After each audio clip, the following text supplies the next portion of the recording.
अमित के पिताजी विजयपाल हमारे साथ हैं इस वक्त बातचीत के लिए। उनसे बातचीत करेंगे कि आखिरकार उस दिन क्या उन्होंने देखा था, क्या कुछ घटनाक्रम रहा और किस तरीके से उसको दर्शाया गया था। विजयपाल जी, क्या कुछ आपके बेटे के साथ हुआ? क्या रविवार की सुबह उठकर आप सबने देखा? भाजी हमने तो ये देखा, जब लड़का चाय लेकर आया तो उनने कहा चाय पी लो, चाय पी लो। हम्म, कोई नहीं बोला। हम्म, कपड़ों में उगाड़ा सांप दिखाई दिया।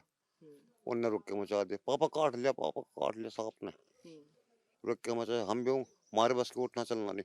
शायद शायद उनके से उठ के आए, देखा भाई कहाँ गया सांप। हम्म, भीड़ ज्यादा इकट्ठी होगी, हम तो देख भी ना पाए। हम्म, भीड़ में हम गिर जाते। हम्म। चला हम पे जाता, नहीं खड़ा हुआ नहीं जाता। घर में उस वक्त कौन कौन मौजूद थे जब बेटे ने ये बताया कि पिताजी को उनके सांप ने काट लिया है?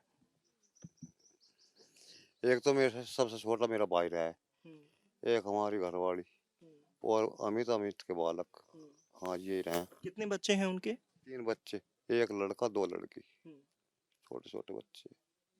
बेटा चाय देने के लिए गया था। कहाँ उस समय सोए हुए थे? कमरे के अंदर थे, बाहर थे घर के? यो कैसे कैसे कह जी, दूसरी दूसरी तरफ जो रहने वाला आदमी। हम्म। तो आप इस घर में नहीं रह रहे थे उनके साथ? इस घर में सिर्फ अमित और उनका परिवार रह रहा था? अमित उनका चाचा और चाचा भी रहते थे साथ? और उनकी मम्मी, हम्म। बस ये रहते थे। तो सांप काटने की घटना शुरुआत में लगी क्योंकि वहां पर सांप देखा गया, पूरा गांव इकट्ठा हो गया हाँ जी। जैसे ही इस बात के बारे में पता चला। लेकिन अब जब हकीकत सामने आई है, जब पता चला है कि उनकी जो पत्नी है जी।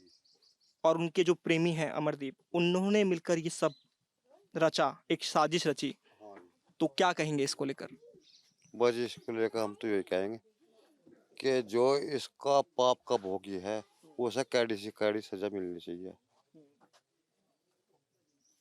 क्या पहले से जानकारी थी कि रविता के संबंध अमरदीप के साथ है? क्या अमरदीप घर पर आता रहता था? इस बारे में जानकारी घर वालों को थी? वजी संबंध के बारे में कुछ नहीं कह सकते, पर इतना जरूर कह सकते हैं भाई बंधु के उससे, जैसे दोनों एक जगह काम कर रहे थे तो आ जाता वो। आना जाना लगा रहता था अमरदीप का? रोजाना आते थे या हफ्ते में एक दो बार आ जाना, इस तरह से हफ्ते में रहता एक था? दो बार हफ्ते में एक दो बार। लेकिन जैसे गांव में चर्चा ये भी चली कि काफी लोगों का ये कहना है, ये मानना है कि लंबे समय से दोनों का संबंध था और गांव में ये बात लोगों तक पहुंची भी थी और पुलिस भी इस बात को बता रही है। अजी वो तो गांव की बात है, देहात की।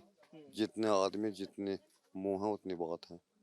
लेकिन क्या अपनी बहू से आपको ऐसी उम्मीद थी कि रविता इस तरह से निकलेगी और आपके बेटे के साथ इस तरह की घटना को अंजाम देगी, बेटे को मार देगी किसी और के साथ मिलकर, अब किसी बताओ, और के प्रेम प्रसंग में आकर? बताओ ऐसा कैसे विश्वास कर सका, कोई भी नहीं कर सकता।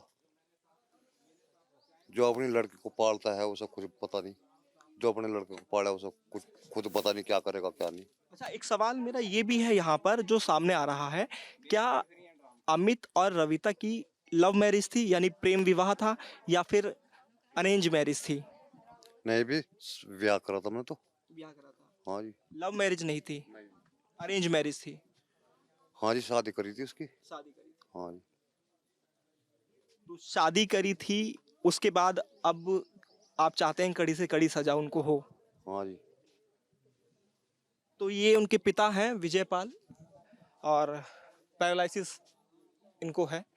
उसके बाद बातचीत में इन्होंने यही कहा है कि जो इनके बेटे के साथ हुआ, रविता ने जो किया, इसके अलावा उनके प्रेमी अमरदीप ने जो किया, उनको सख्त से सख्त सजा मिलनी चाहिए। जैसी करनी वैसी भरनी, उनके साथ बुरा होना चाहिए क्योंकि इन्होंने अपना जवान बेटा खोया है। और उसके बाद से ही गांव के अंदर भी एक अजब सा माहौल बन गया है जिस तरह से इस घटना का खुलासा पुलिस ने किया है। क्योंकि शुरुआती तौर पर यही बात निकल कर सामने आई थी, लोग यही मान रहे थे कि अमित को सांप ने काटा और उसकी वजह से उसकी मौत हुई। लेकिन इसका खुलासा जब हुआ तो सभी लोग हैरान हो गए क्योंकि खुलासे के अंदर ये बात साफ तौर पर सामने निकल कर आई है कि रविता, जो कि अमित की पत्नी है, और उनके प्रेमी अमरदीप ने मिलकर अमित की गला घोंटकर पहले हत्या की थी और बाद में साजिश के तहत, जैसी उनकी प्लानिंग थी, सांप को लाकर बिस्तर पर रख दिया था ताकि सबको ये लगे कि सांप के काटने से अमित की मौत हुई थी। वीडियो जर्नलिस्ट जयेंद्र के साथ हिमांशु शर्मा, न्यूज नेशन, मेरठ।